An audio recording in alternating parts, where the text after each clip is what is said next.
এটা আন্দোলন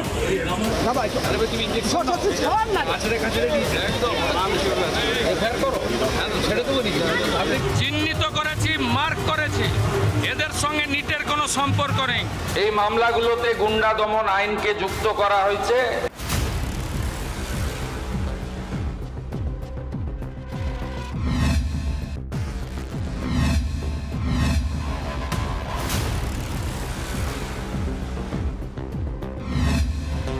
খালি পায়ে হাফ প্যান্ট পরে খালি পায়ে হাফ প্যান্ট পরে তাকে হাঁটানো হচ্ছে।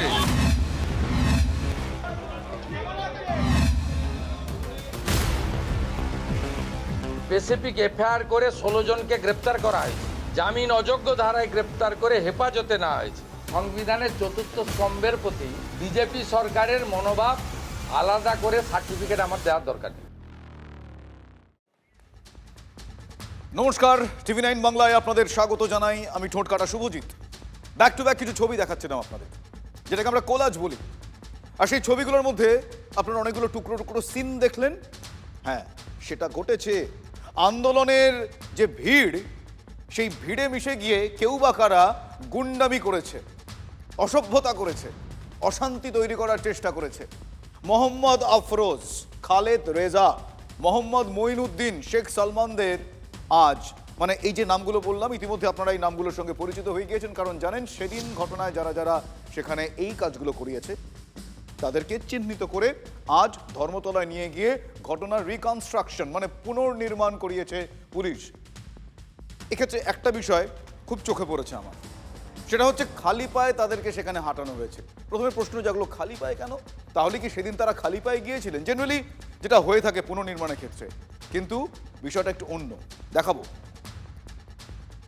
ধর্মতলায় মেট্রো চ্যানেলের সামনে নিয়ে আসা হয়েছে সেদিন প্রতিবাদের নামে যারা ভায়োলেন্স ছড়ায়, হিংসা ছড়ায়, তাদেরকে নিয়ে এসে কিন্তু ঘটনার কিন্তু পুনর্নির্মাণ করা হচ্ছে এবং মূলত 5 জনকে নিয়ে আসা হয়েছে এবং তাদেরকে কিন্তু এই ধর্মতলার মোড়ে নিয়ে যাওয়া হচ্ছে। একেবারে ডরিনা ক্রসিং থেকে হাঁটাতে হাঁটাতে তাদেরকে কেসি দাস পর্যন্ত নিয়ে যাওয়া হচ্ছে। যেই জায়গা থেকে এই ঘটনার সূত্রপাত, যেভাবে হিংসা ছড়িয়ে পড়েছিল, যেভাবে জলের বোতল, জুতো, লাঠি ছোড়া হয়েছিল, তার সাথে সাথে নিগৃহীত হতে আমাদের সহকর্মীদের ঠোঁট ফেটে গিয়েছে, আমাদের সহকর্মীরা গুরুতর আহত হয়েছেন। আফরোজকে নিয়ে কিন্তু এবার ঘটনার পুনর্নির্মাণ করা হচ্ছে। যাকে দেখা গেছিল যে আমাদের সহকর্মীকে মারছিল যখন, সেই অবস্থায় তার ভিডিও উঠেছিল, সে নিজে তাতে বৈশাখী উল্লাস করছিল।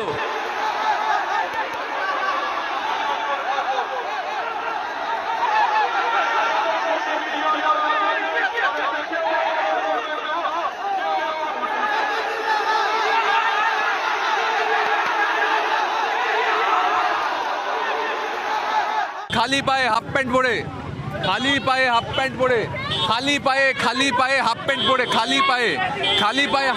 পরে তাকে হাঁটানো হচ্ছে।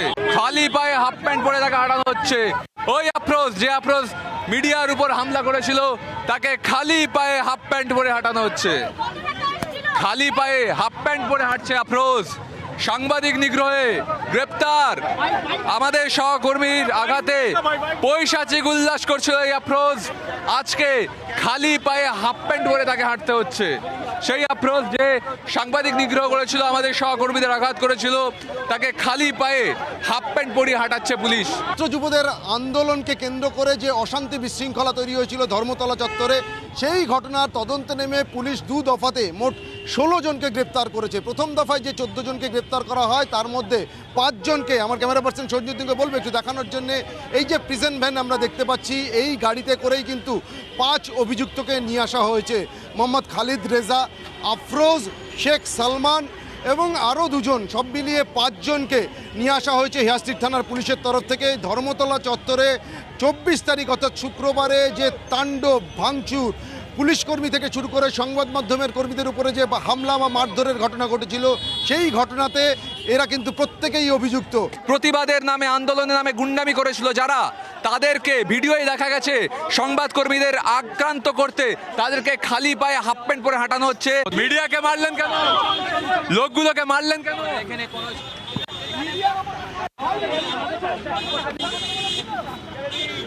মারলেন কেন? মিথ্যে কথা আছে, মিথ্যে কথা। এভাবে মারলেন কেন? কতজন হাসপাতালে ভর্তি বলুন তো? এটা উচিত হয়েছে বলুন তো? এটা উচিত হয়েছে? এভাবে মারাটা উচিত? এভাবে মারাটা উচিত? মারবেন তা বলে? দেখো এভাবেই কিন্তু সাংবাদিক নিগ্রহ, প্রতিবাদের নামে গুন্ডামি করে কিছুজন এবং তাদেরকে নিয়ে এসে কিন্তু ঘটনার পুনর্নির্মাণ করছে পুলিশ এবং তাদেরকে কিন্তু ধর্মতলার মোড়ে এভাবেই কিন্তু তাদেরকে নিয়ে পুনর্নির্মাণ করা হচ্ছে। দেখলেন সেই ছবি, খালি পায়ে হাফ প্যান্ট পরিয়ে হাঁটানো হচ্ছে। তিনি যখন রিল করতেন সেই ছবিও দেখালাম, ফলে বোঝা গেল রিল আর রিয়েল এক নয় বস, সেটা হাড়ে হাড়ে টের পাচ্ছেন। আসলে রাজ্যে পালা বদলের পর থেকেই গুন্ডাদের এভাবে জনসমক্ষে হাঁটাচ্ছে শুভেন্দু অধিকারীর প্রশাসন। শাসকের জার্সি গায়ে যারা 15 বছর ধরে গুন্ডামি করে এসেছে, তৃণমূলের সেই নেতাদেরও এভাবে রাস্তায় হাঁটানো হয়েছে। মনে করুন রেজেম্বলেন্স পাবেন, মনে করুন মিল পাবেন অনেক, সেটা এখনো হচ্ছে। যে গুন্ডারা পিস্তল রিভলভার হাতে লোকজনকে এই সেদিনও শাসিয়ে এসেছে, তাদের এভাবে জনসমক্ষে হাঁটানোর মধ্যে প্রশাসনিক একটা বার্তা রয়েছে, যেটা শুরুতেই আপনাদের আমি বলার চেষ্টা করলাম। একটা প্রশাসনিক বার্তা রয়েছে। 26-এর নির্বাচনী প্রচারণে যে বার্তা স্বয়ং নরেন্দ্র মোদী দিয়ে গিয়েছিলেন, কি বলেছিলেন তিনি বলেছিলেন ভয় আউট, ভরসা ইন। আপনি একজন সাথে পাছে না থাকা নাগরিক হিসেবে গোটা বিষয়টা যদি একবার অবজার্ভ করেন, দেখেন চোখের সামনে গুন্ডাকে পুলিশ খালি পায়ে হাফ প্যান্ট পরিয়ে হাঁটিয়ে নিয়ে যাচ্ছে, রিকনস্ট্রাকশন হোক, যে কোনো কাজে হোক। পরবর্তীতে ওই ব্যক্তিকে যে গুন্ডা বলে রোয়াব দেখাতো, তার এই দৃশ্য দেখার পর ওই সাইকোলজিক্যাল একটা ট্রিটমেন্ট হয়। সেই জায়গা থেকে আপনারা কিন্তু তাকে আর ওই গুন্ডা বলে মনে করবেন না, ভাববেন বেড়াল ছিল, বাঘের মতন দেখতে লাগছিল, ভিজে বেড়াল লাগবে তাকে দেখতে। এক্ষেত্রেও এই ট্রিটমেন্টটা অনেকটা সেই বার্তা দেওয়ার জন্য। এই আফরোজদের সঙ্গে তৃণমূলের একটা কানেকশন যে রয়েছে, মুখ্যমন্ত্রী সেটা আগেই জানিয়েছেন। আফরোজের সোশ্যাল প্ল্যাটফর্মে তৃণমূল কংগ্রেস তাদের ছবি, অমলম, জোড়া ফুল, মমতা বন্দ্যোপাধ্যায়ের ছবি, মেটিয়াবুরুজের তৃণমূল বিধায়ক আব্দুল খালেক মোল্লার সঙ্গে ছবি রয়েছে আফরোজের। ফলে তার সোশ্যাল মিডিয়া যে পেজ বা যেটা বলা হয় প্রোফাইল, সেই প্রোফাইলে তৃণমূলের প্রতি তার যে প্রীতি, সেটা কিন্তু একেবারে থরে থরে রয়েছে। যদিও বিধায়ক খালেক মোল্লা তিনি বলছেন যে তিনি আফরোজকে চেনেন না, সেটা তার বক্তব্য, কিন্তু আফরোজের প্রোফাইলে কিন্তু তৃণমূল প্রীতি একেবারে প্রতিটা পেজে, প্রতিটা ছবিতেই দেখতে পাওয়া যাচ্ছে অলমোস্ট। আমি তো আপনাকে চিনিই না, এবং আমি ইলেকশনে প্রায় 1 লাখ মতো ভোটে জিতেছি। সেই হিসাবে আমি বিভিন্ন জায়গায় প্রচারে গেছি, তারা সাপোর্টার হিসেবে হয়তো আমার সঙ্গে বাস দেখা যেতে পারে, কিন্তু তার সঙ্গে আমার ব্যক্তিগতভাবে কোনো পরিচয় নেই, আমি তাকে চিনিও না। তাদের সঙ্গে প্রচার করেছে তারা তো সমস্ত বালিশ তৃণমূলে চলে গিয়েছে। তো যারা বালিশ তৃণমূলে গেছে, তো ভোটের আগে তো মমতা বন্দ্যোপাধ্যায়ের ছবি লাগিয়েই তারা প্রচার করেছে, জিতেছেন তো মমতা বন্দ্যোপাধ্যায়ের ছবি ব্যবহার করে, তারপর তারা চলে গেছেন। তো যারা চলে গেছেন, তারা যারা ভালো তৃণমূলের ভালো ছেলে হয়ে গেছেন, তা তাদের দায়টা আমাদের ঘাড়ে চাপাচ্ছেন কেন? আমরা তো খারাপ। এর পরবর্তী পদক্ষেপে প্রয়োজনে বিধায়ককে ডেকে জিজ্ঞাসাবাদ করা উচিত যে তার কোনো এর মধ্যে উদ্দেশ্য প্রণোদিতভাবে সে কোনো কাজ করেছে কিনা। যদি অন্যায় করে থাকে তার বিরুদ্ধে আইনের পথে চলবে, তার বিরুদ্ধে অ্যাকশন নেবে পুলিশ। তার সঙ্গে আমার কোনো সম্পর্ক নেই। আফরোজ হোক বা অন্য কেউ হোক, তাদের কোমর ভাঙার চেষ্টা করা উচিত। আইন হাতে তুলে নিয়ে, ওটা মমতা বন্দ্যোপাধ্যায়ের আমলে হতো, অ্যাপিসমেন্টের পলিটিক্স ছিল, তোষণের পলিটিক্স ছিল, তোষণের রাজ্য সরকার ছিল, এই রাজ্য সরকারের আমলে হবে না। সেই কোমর ভাঙার কাজটাই কি এবার শুভেন্দু অধিকারী শুরু করেছেন? সাংবাদিক নিগ্রহের ঘটনা মমতা বন্দ্যোপাধ্যায়ের জমানায় কিন্তু কম হয়নি। আপনাদের নিশ্চয়ই মনে আছে, আমার সহকর্মী টিভি নাইনের সহকর্মী সাংবাদিকরা তারা বারবার আক্রান্ত হয়েছেন, কিন্তু শুভেন্দু অধিকারীর পুলিশ যে তৎপরতায় অভিযুক্তদের গ্রেফতার করে দেখিয়েছে, এফআইআরে গুন্ডা দমনের মতো কড়া আইন দিয়েছে, সেটা আগে হয়নি, একথা বলার অপেক্ষা রাখে না। কিছু পদক্ষেপ না করার অর্থই প্রশ্রয় দেওয়া, এটাও আর বলার অপেক্ষা রাখে না। সাংবাদিক পিটিয়েও অভিযুক্তরা বুক ফুলিয়ে ঘুরেছে তৃণমূল কংগ্রেসের জমানায়, সেটা নতুন করে আর বলার অপেক্ষা রাখে না। কিন্তু বদলের বাংলায়, বদলের সরকারে কিন্তু তাদের সেই তৎপরতা দেখতে পাওয়া গিয়েছে প্রথম দিন থেকে। আইন তো আছে। এর আগে কোনো মুখ্যমন্ত্রী গেছিল নাকি হসপিটাল দেখতে? গ্রেপ্তার হয়েছিল নাকি? যেভাবে সংবাদ মাধ্যমের কর্মীদেরকে মেরেছে, রক্তপাত করেছে এবং প্রাণঘাতীর চেষ্টা করেছে, তার যে বিরুদ্ধে ব্যবস্থা 7টা মামলা হয়েছে, সব মামলা কিন্তু রিপোর্টাররা করেছেন। পুলিশ দু একটা সুমোটো মামলা করেছে, কিন্তু রিপোর্টাররাই এগিয়ে এসে করেছে। পশ্চিমবাংলায় রিপোর্টাররা বছরের পর বছর ধরে আক্রান্ত হয়েছে। না প্রেস ক্লাব কোনো ভূমিকা নিয়েছে, না তদানীন্তন মুখ্যমন্ত্রী বা পুলিশ কোনো ভূমিকা নিয়েছে, না কেউ গ্রেপ্তার হয়েছে। কতবার মার খেয়েছেন আপনারা? কোন বিগত সরকার কি ব্যবস্থা নিয়েছে? 21-এ পোস্টপল ভায়োলেন্সে আপনারা মার খেয়েছেন, 22-এ পুরসভা ভোটে মার খেয়েছেন। আপনি আমাকে একটা উদাহরণ দিন যাতে রাজ্যের মুখ্যমন্ত্রী আক্রান্ত সাংবাদিকদের পাশে দাঁড়িয়েছেন, দেখতে গেছেন অধিকরাত্রে,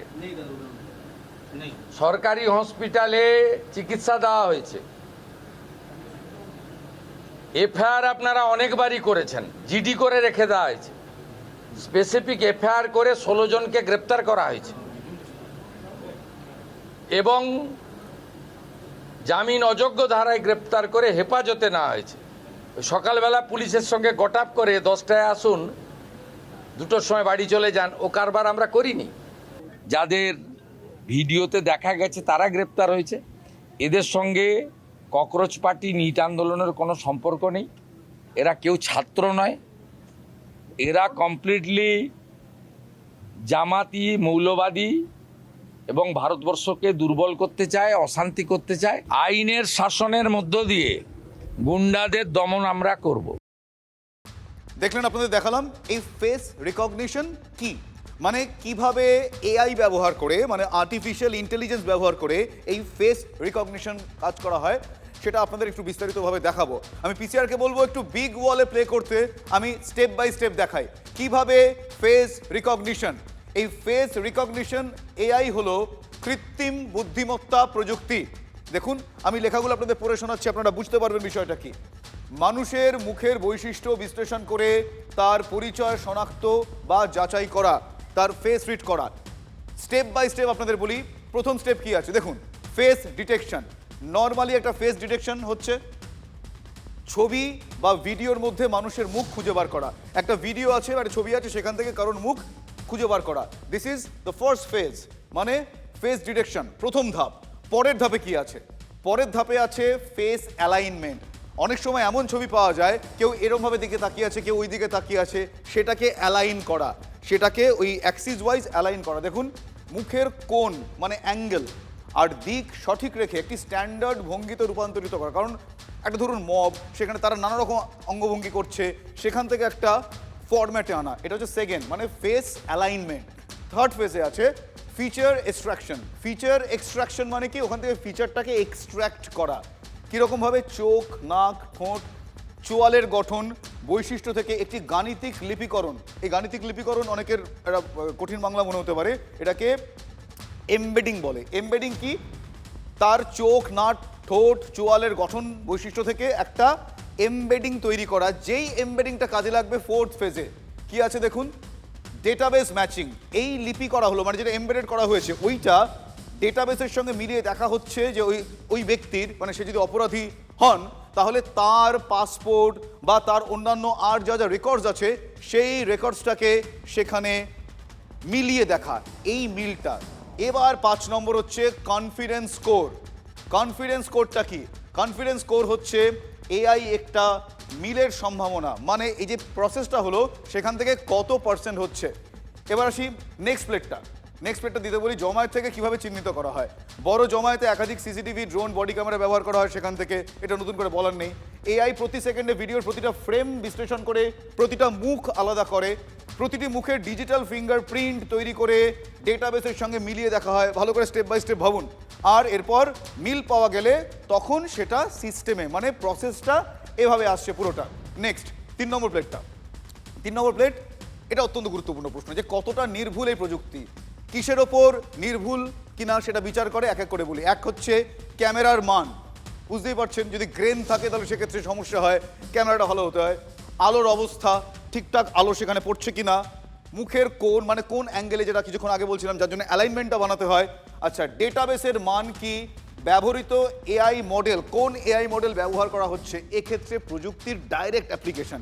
নেক্সট হচ্ছে মুখ আংশিক ঢাকা কিনা। কোনো কোনো ক্ষেত্রে এরকম পাওয়া যায় যে মুখ আংশিক ঢাকা, সেক্ষেত্রে কিভাবে এই প্রসেসটা সেটা দেখা হয়। মানে নিয়ন্ত্রিত পরিবেশে নির্ভুলতা হয় 99% পর্যন্ত, মানে ভালো মানের সিস্টেম যদি থাকে, আদারওয়াইজ 70 থেকে 90। নেক্সট 4 নম্বর প্লেটটা দেখবো। 4 নম্বর প্লেটটা আমি একবার প্লে করতে বলবো পিসিআরকে। পজিটিভ বা নেগেটিভ দিক কিছু কিছু আছে, এক এক করে বলি। সেকেন্ডের মধ্যে মুখ শনাক্ত, নিখোঁজ ব্যক্তিকে খুঁজতে সাহায্য করে, এগুলো সব পজিটিভ দিক। বিমানবন্দর, স্টেশন সহ সংবেদনশীল স্থানের নিরাপত্তার ক্ষেত্রে পজিটিভ দিক। আচ্ছা, ওয়াচ লিস্টভুক্ত অপরাধীদের, মানে এটা আমরা এই শব্দটা ওয়াচ লিস্টভুক্ত লিখেছি কেন বুঝতেই পারছেন, এই ওয়াচ লিস্টভুক্ত অপরাধীদের দ্রুত চিহ্নিত করতে পারে। These are the positive sides. Negative sides কি কি আছে সেটা দেখাই। গোপনীয়তার ঝুঁকি, গোপনীয়তা লঙ্ঘন হতে পারে, এটা একটা নেগেটিভ দিক, এগুলো মাথায় রেখেই কাজ করতে হয়। মাস সার্ভিলেন্স, সেই ঝুঁকি থাকে ব্যক্তির স্বাধীনতায় হস্তক্ষেপ, এটা একটা সেকেন্ড পার্ট। ভুল নজরদারির কারণে নির্দোষ মানুষ শাস্তির মুখে পড়তে পারেন, সেটা খেয়াল রাখতে হবে। কিছু অ্যালগরিদমের ক্ষেত্রে ভুলের হার বেশি হতে পারে, এগুলো পজিটিভ এবং নেগেটিভ সাইড। ঠিক এইভাবেই ফেজ রিকগনিশন সিস্টেমের মাধ্যমে এআই ব্যবহার করে ভিড়ের মধ্যে থেকে অপরাধীদের চিহ্নিত করা যায়। দিল্লিতে এবং কলকাতায় ওই ভিড়ের মধ্যে যারা অপরাধ করার জন্য সেখানে গিয়েছিলেন তাদের চিহ্নিত করা হয়েছে। এবার বিক্ষোভের মুখে হিঙ্গলগঞ্জের পঞ্চায়েত সমিতির সভাপতি শাহিদুল্লাহ গাজী ব্লক অফিসে আটকে তৃণমূল নেতা। হিঙ্গলগঞ্জের বিধায়ক রেখা পাত্রর নেতৃত্বে প্রবল বিক্ষোভ বিজেপি সমর্থক এবং গ্রামবাসীদের। ওই তৃণমূল নেতাকে গ্রেফতারের দাবি ওঠে। তৃণমূল আমলে গ্রামবাসীদের থেকে কাটমানি নেওয়া, জমি দখল করা, বিরোধী দলের কর্মীদের মারধর সহ একাধিক অভিযোগ রয়েছে এই শাহিদুল্লাহ গাজীর বিরুদ্ধে। পালাবদলের পর থেকেই পলাতক ছিলেন এই তৃণমূল কংগ্রেস নেতা। আজ শাহিদুল্লাহ গাজী হিঙ্গলগঞ্জ ব্লক অফিসে আসেন। মুহূর্তে এলাকায় খবর ছড়িয়ে পড়ে, ব্লক অফিসে ভিড় জমে যায়। আতঙ্কে ব্লক অফিসেই আটকে পড়েন তৃণমূল নেতা। শাহিদুল্লাহ গাজীকে বাইরে বের করে দিতে হবে, এই দাবিতে পুলিশের সঙ্গে বচসা বিজেপি বিধায়কের।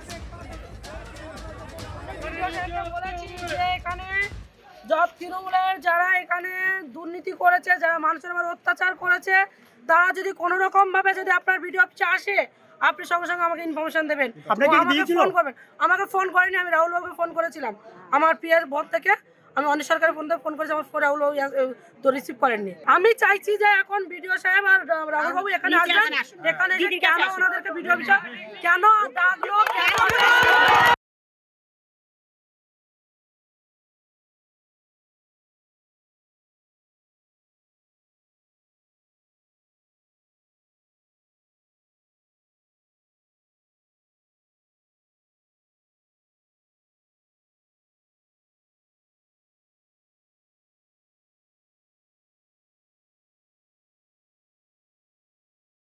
এবার একটু অন্যরকম খবর দেবো আপনাদের।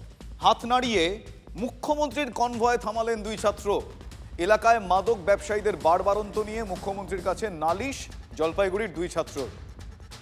সোমবার ডিএম অফিসে কর্মসূচি সেরে জল্পেশ মন্দিরে যাচ্ছিলেন শুভেন্দু অধিকারী। সেই সময় পাহাড়পুর এলাকায় মাঝ রাস্তায় মুখ্যমন্ত্রীর গাড়ি আটকায় দুই স্কুল পড়ুয়া। গাড়ি থামিয়ে তাদের সব অভিযোগ মুখ্যমন্ত্রী শোনেন।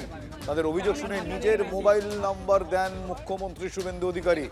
সমস্যা সমাধানের আশ্বাস দিয়েছেন মুখ্যমন্ত্রী। নিঃসন্দেহে ভালো খবর। মানে আমরা নর্মালি এখানে দাঁড়িয়েছিলাম, ভাবছিলাম যে দাঁড়াবে না, তো দাঁড়ালো দেখে তো আমাদেরকে নিজে থেকেই ডাকলো যে কি হয়েছে ভাই, পড়াশোনা ভালো হচ্ছে কিনা, তো কি অসুবিধা। তো আমার ভাই বললো যে এখানে নেশা মেশা বেশি হচ্ছে, বিএসের নেশা, গাঁজা এইসব বেশি হয়। তো তিনি বললেন যে তাহলে আমার নাম্বারটা দিয়ে রাখো, এখানে হোয়াটসঅ্যাপে আপনি বলবেন, তো যখন তখন তুই আমাকে পাবি, তো আমি এটার জন্য দেখবো, এটাই উনি বললেন।